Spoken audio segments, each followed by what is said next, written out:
앞뒤 좌우로 좀 인사 나누실까요? 네, 한 주간 평안하셨습니까? 주일 아침에 뵙게 돼서 진심으로 반갑고 사랑하고 축복합니다.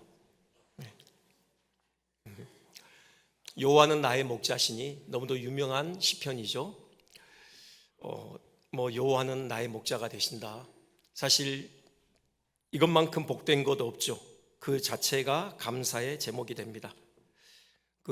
오래전에 올로 목사님께서 설교 중에 들려주셨던 일화가 있어요. 그게 이번 이 말씀을 묵상하는데 생각이 나더라고요. 한 교회에서 이렇게 어떤 인쇄소에 늘 주보 인쇄를 맡겼죠. 근데 토요일 날 그 인쇄소의 사장님이 그 교회 담임 목사님께 급하게 전화를 한 겁니다. 목사님, 설교 제목이 빠졌습니다. 설교 제목이 뭐죠? 아, 그래요? 여호와는 나의 목자시니 입니다. 인쇄소 이 사장이 다시 물어요. 목사님, 그게 답니까? 왜냐하면 이 목사님의 평소 설교 제목이 상당히 길었거든요. 근데 그날따라 짧은 거예요. 그래서 물었습니다. 목사님이요, 여호와는 나의 목자시니 네, 그것으로 충분합니다. 이렇게 답을 하신 거예요. 다음날 주일 아침에 배달된 주보의 설교 제목을 보고 목사님께서 깜짝 놀라게 되셨어요. 설교 제목이 이렇게 쓰여 있었죠. 여호와는 나의 목자시니 네, 그것으로 충분합니다. 어딘가에 큰 충격을 받으신 것처럼 목사님은 계속 이 제목을 되뇌었습니다.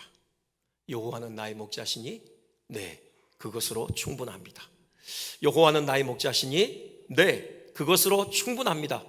여호와는 나의 목자시니 네, 그것으로 충분합니다. 결국 목사님의 눈에서는 눈물이 터졌고 눈물이 계속 흘러내리는 통에 그날 참 말씀을 전하기가 어려웠다. 그런데 그날 유독 주일 예배 현장은 온통 눈물 바다가 되어졌다. 그런 이야기입니다. 그렇죠. 여호와는 나의 목자시니 그것으로 충분하지 않습니까? 그렇죠. 지금 무한히 확장되고 있는 이 우주, 그 끝을 알 수 없는 이 우주를 지으신 창조주 하나님, 그 하늘에 수많은 별들을 쑤놓으시고 그 이름을 일일이 불러내시는 그 하나님, 우리가 영원히 그분을 알아도 다 알 수 없는 그렇게 무한하신 그 하나님께서요 나의 목자가 되신답니다. 여러분, 이것이면 충분하죠. 근데 설교는 이렇게 마칠 수는 없잖아요. 네. 그래서 여호와께서 나의 목자가 되신다는 사실로 인하여서 구체적으로 우리에게 위로가 되고 또 감사의 제목이 되는 게 뭔가 오늘 본문을 통해서 한번 살펴볼까 합니다. 다 살펴볼 수는 없고요, 한 세 가지만 이렇게 추려서 한번 여호와께서 나의 목자가 되시는 그 사실이 어떻게 우리에게 감사의 제사를 드리도록 하는지 한번 생각해 보겠습니다. 먼저요, 우리의 필요를 채우시는 하나님이시죠. 나의 목자 되시는 하나님, 나의 필요를 세심하게 채우시는, 공급하시는 하나님이시라는 사실입니다. 다윗 그렇게 고백합니다. 그가 나를 푸른 풀밭에 누이시며 쉴만한 물가로 인도하시는도다. 참 목가적이고 평화로운 그런 전경이죠. 여러분 머릿속에 그려지시죠? 드넓은 초원이 펼쳐져 있습니다. 그 가운데는요 고요하게 시냇물이 흘러가고 있죠. 양들이요 한가로이 풀을 뜯고 있어요. 이미 양껏 배불리 먹은 양들은 그늘 밑에 누워서 낮잠을 즐기고 있어요. 참으로 목가적이고 평화로운 그런 전경인데요, 다윗은 그 자신이 목자였잖아요. 그가 목자로서 양들에게 늘 어떤 이런 장면을 펼쳐주는 일에 예를 써왔던 것이죠. 그러면서 나의 목자이신 하나님께서 내게 이런 은혜를 공급해 주신다, 그렇게 지금 노래하고 있는 것입니다. 다윗은 알아요.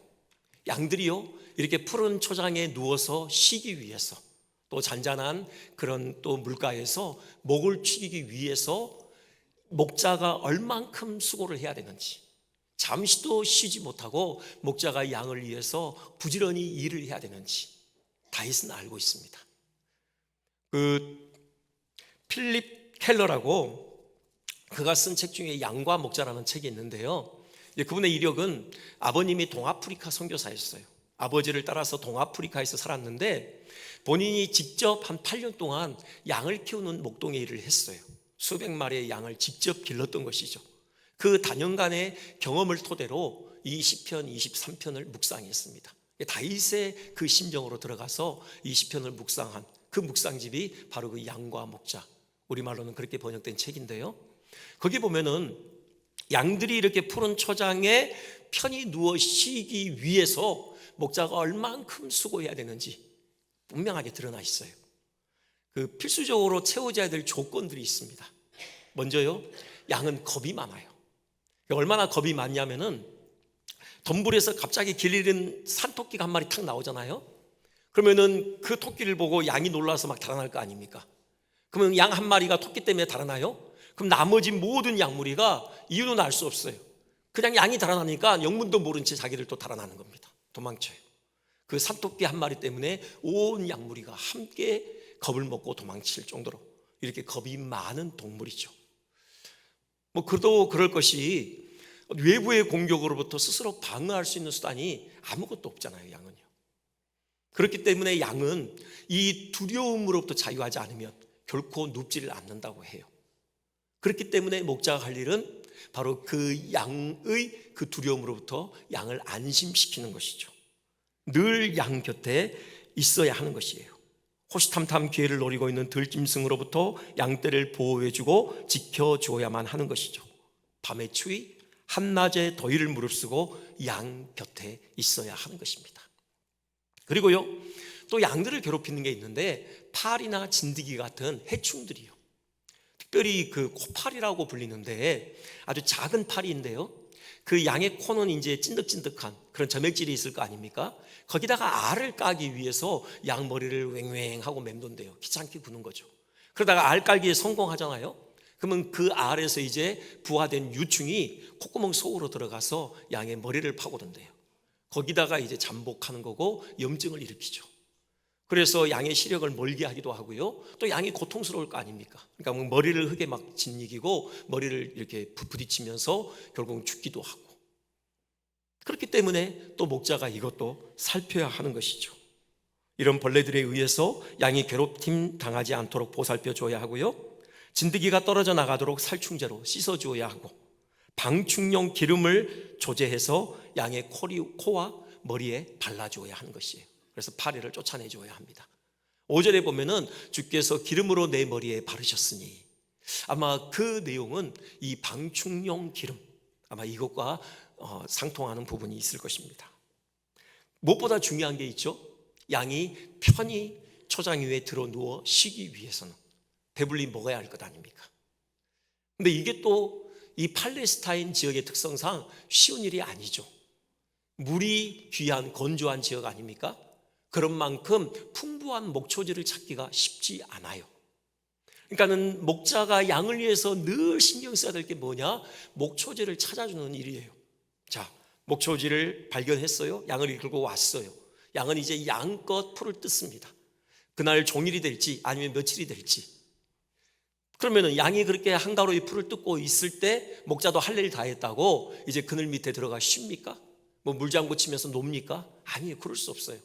앞서 말씀드렸듯이 이런저런 필요를 살펴야 되고요, 특별히 목자는요, 양이 풀을 뜯고 있는 동안에 높은 언덕이나 산지에 올라서 사방을 두루 살피는 겁니다. 왜요? 또 다른 목초지를 찾아야 하기 때문에요.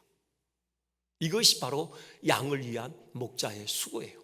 이런 수고를 통해서 비로소 양이 초원에서, 초장에서 편히 누워 쉴 수 있는 겁니다. 다윗은 이걸 알았던 거죠. 하나님께서 나에게 베푸시는 은혜가 이토록 세심한 은혜이다. 아까 그 켈러 그분도요, 그래서 그 시편 23편을 이런 제목을 또 붙여요. 하나님의 애쓰심을 찬양하는 다윗의 노래. 그렇게 하나님께서 얼마나 애쓰시는지. 사실요, 하나님의 애쓰심, 곧 목자의 양을 위한 수고는 더 있죠. 쉴만한 물가로 인도한다. 여기 쉴만한, 이게요, 원어상으로는 멈추어 있는 물을 의미해요.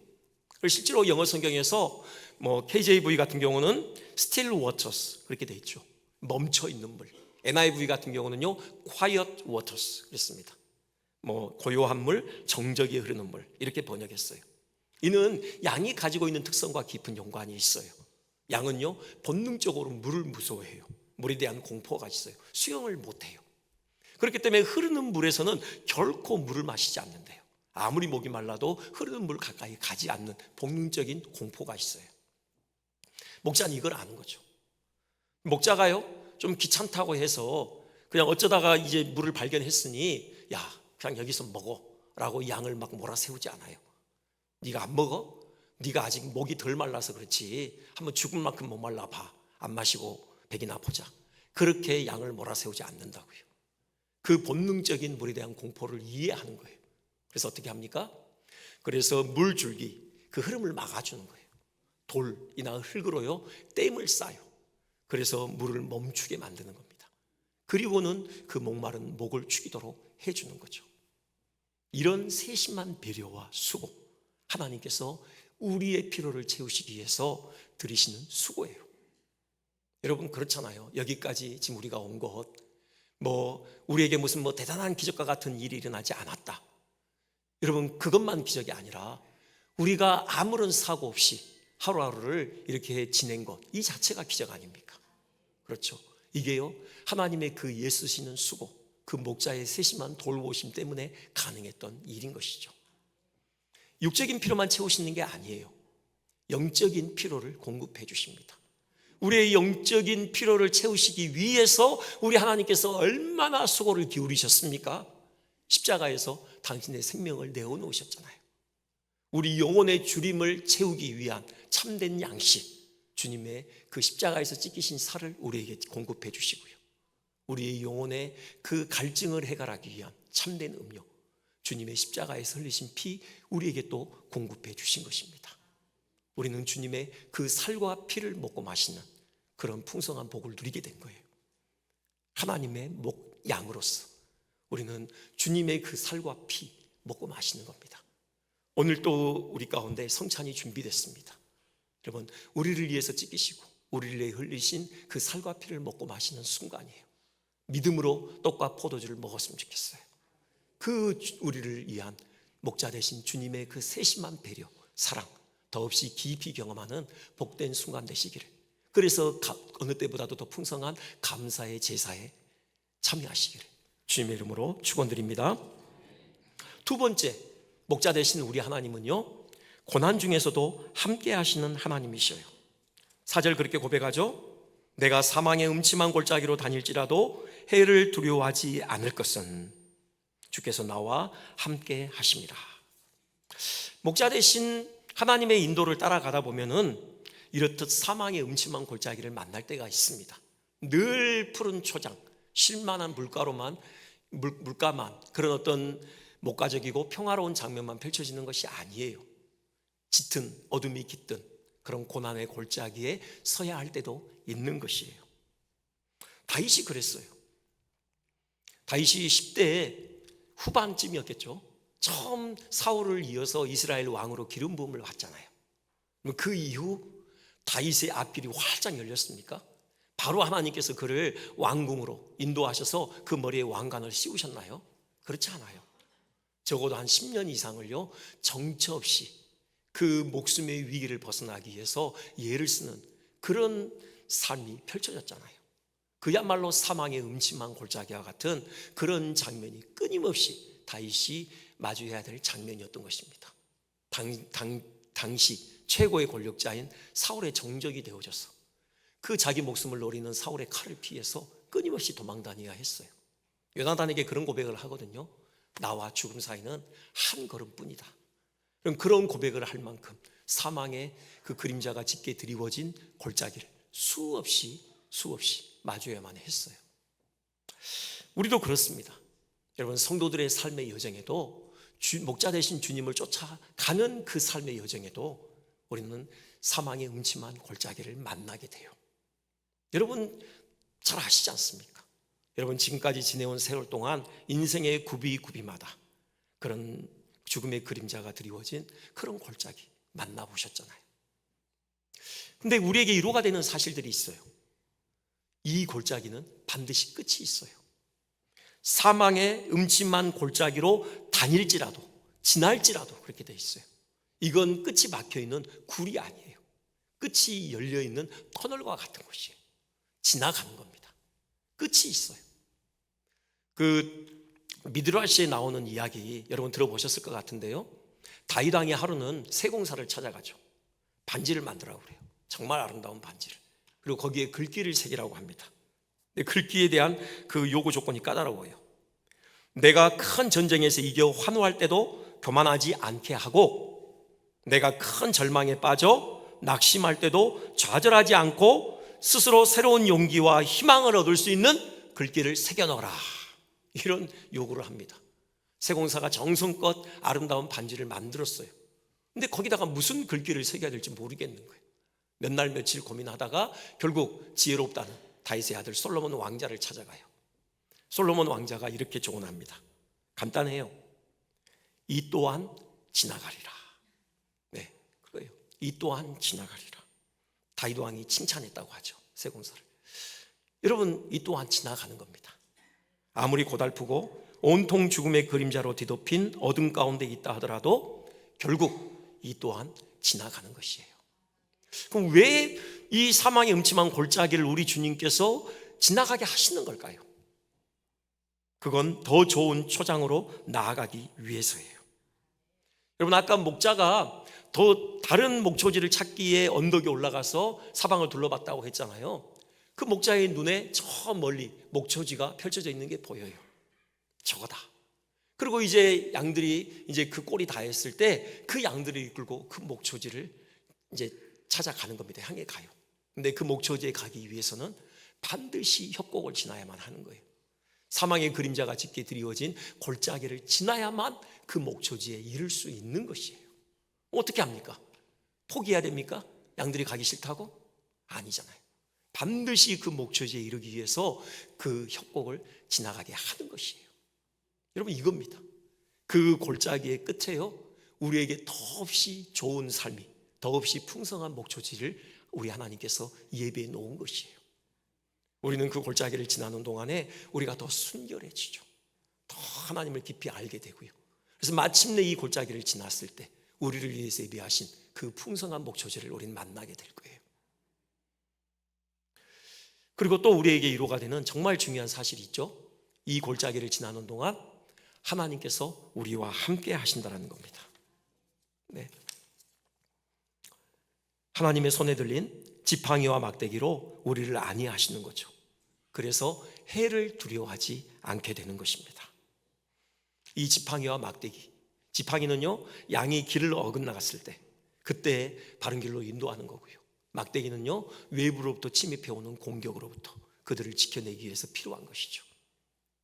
여러분, 이 사망의 음침한 골짜기를 지날 때 목자가 함께함으로 인하여서 목자들이 어떻게 안위를 누리는지 다윗의 경우를 통해서 우리 분명하게 발견할 수 있어요. 다윗이 사울왕 앞에서 자기의 목동 경험에 대해서 얘기할 때가 있었거든요. 이런 얘기입니다. 사무엘상 17장 보면요, 자기 아버지의 양을 칠 때, 사무엘상 17장 한번 보여주시겠습니까? 자기 아버지의 양을 칠 때 뭐 사자나 곰이 와서 이렇게 양들을 이렇게 포획해 가요. 그러면 그 장면을 그냥 지켜만 보고 있는 게 아니라 다윗이 쫓아가죠. 그 사자나 곰을 치고요, 그들의 이빨에서, 그들의 발톱에서 양을 건져내는 겁니다. 다윗이 양을 지키기 위해 사자나 곰과도 기꺼이 맞서 싸웠어요. 그리고 그것들의 발톱과 입으로부터 양을 성공적으로 지켜냈던 것이죠. 그렇다면 전능하신 하나님께서 우리의 목자로서 우리와 함께 하시는데 감히 그 무엇이 우리를 해칠 수 있겠습니까? 여러분, 해를 두려워하지 않을 수 있는 거예요. 독일의 한 신학교 교수의 이야기를 좀 들려드리겠습니다. 노 교수였는데 이분이 참 모두로부터 존경을 받는 분이었어요. 인품이 그만큼 좋은 분이었고요, 학적으로도 큰 성과를 낸 분이에요. 특별히 언어에 탁월했다고 해요. 히브리어를 능통하게 했는데 특별히 시편 23편을 평소에 히브리어로 늘 읊조렸다고 합니다. 학생들이 그 모습을 지켜볼 때 너무나도 감동이 컸다고 해요. 우리 한국 학생이었는데요, 그분이 독일에서 유학할 때 그 교수님을 지켜보면서 한 번은 용기를 내서 물었대요. 교수님은 왜 이렇게 히브리어를 잘하십니까? 자상하게 당신의 일생에 대해서 얘기를 들려주시더래요. 이런 겁니다. 그분이 신학생 때 그 룸메이트가 있었는데요, 나중에 정말 친한 절친이 됐어요. 근데 이 친구가 늘 뭔가 이렇게 읊조리고 있는 거예요. 중얼중얼해요. 나중에 알고 보니 이 학생이 유대인이었어요. 그가 읊조리고 있는 것, 중얼거리는 것은요, 시편 23편이었어요. 히브리어로 늘 암송했던 것이죠. 이 시편 23편을 암송하노라면 모든 두려움에서 벗어난다, 그렇게 얘기하더래요. 그래서 그때부터 그 친구와 함께 이 교수님도 시편 23편을 히브리어로 암송하기 시작했답니다. 2차 대전이 이제 발발했고요. 이제 독일 그 나치에 의해서 유대인 색출 작업이 시작됐죠. 이 친구에게까지 그 마소가 펼쳐온 거예요. 숨어 있다가 결국은 발각됐고요. 끌려가요. 그 소식을 이 교수님이 들었고 자전거를 타고 그 트럭을 쫓아갑니다. 그 친구가 실려 있는 눈이 마주쳤어요. 이 친구가요, 그 교수님을 향하여서 이 시편 23편을 암송하기 시작합니다. 내가 사망의 음침한 골짜기로 다닐지라도 해를 두려워하지 않을 것은 주께서 나와 함께 하심이라. 이 시편을 암송하면서 두려움이 사라지고 평안하게 손을 흔들면서 작별 인사를 하더래요. 그때 이 교수님도 그 친구와 함께 그 히브리어로 시편 23편을 큰 소리로 함께 암송했다고 합니다. 그렇게 교수님은 울면서 친구를 떠나보냈고요. 전쟁이 계속될수록 이제 독일이 전세가 악화됐죠. 이 교수님도 전쟁터에 이제 차출되어 갔습니다. 참전했는데 독일군이 패했어요. 그래서 포로로 잡혔어요. 직결 재판이 열렸고요. 총살령에 처해졌어요. 바로 총살령이 집행돼요. 그때 이 시편 23편이 생각이 나더래요. 죽음의 대열에 끌려가면서도 그렇게 평온함을 유지했던 그 친구의 얼굴이 생각나고요. 그래서 집행관에게 잠깐 여유를 달라고 부탁하고요. 시편 23편을 히브리어로 낭송하기 시작합니다. 자기를 겨누고 있는 총구 앞에서도 자기도 모르게 감동을 받아서 목소리가 커졌어요. 내가 사망의 음침한 골짜기로 다닐지라도 해를 두려워하지 않을 것은 주께서 나와 함께 하심이라. 주의 지팡이와 막대기가 나를 안위하시나이다. 이때요, 놀라운 일이 벌어졌어요. 연합군의 러시아 장교가 자리를 박차고 일어났는데요, 그가 목소리를 높여 함께 나머지 부분을 암송하기 시작합니다. 그것도 히브리어로 말입니다. 이 연합군 장교가 러시아에 살고 있던 유대인이었던 겁니다. 교수님을 풀어주라고 명령했고요, 사형 중지 서류에 사인을 했습니다. 놀랐죠. 교수님은 그 교수님을 향하여서 이렇게 얘기했대요. 하나님의 백성은 그가 비록 악마의 제복을 입고 있다 해도 하나님의 백성입니다. 그 교수님은 그 사망의 음침한 골짜기에서 극적으로 건짐을 받았고요, 제2의 인생을 시작할 수 있었다는 겁니다. 이분이 목자 되신 우리 하나님이십니다. 여러분, 주님께서 우리와 함께 하셔요. 우리 주님의 손에 들린 지팡이와 막대기가 우리를 안위하십니다. 여러분, 그러니 어찌 우리가 감사하지 않을 수 있겠습니까? 마지막으로 한 가지 더 살펴보겠습니다. 우리 목자 되신 하나님, 언제까지나 신실하신 하나님이셔요. 다윗 6절에서 그렇게 고백하죠. 내 평생의 선하심과 인자하심이 반드시 나를 따르리니. 하나님의 두 가지 중요한 성품, 선하심과 인자하심이 다윗의 평생에 다윗의 인생을 추적했다, 따라다녔다, 그렇게 지금 고백하고 있어요. 정말 귀한 일이에요. 하나님의 선하심이 우리의 인생을 추적한다. 이것이 가지고 있는 의미가 뭘까? 여러분, 중요한 힌트를 제공하는 구절이 있습니다. 로마서 8장 28절이요. 우리 한번 다 같이 한번 봉독해 볼까요? 자, 시작. 우리가 알거니와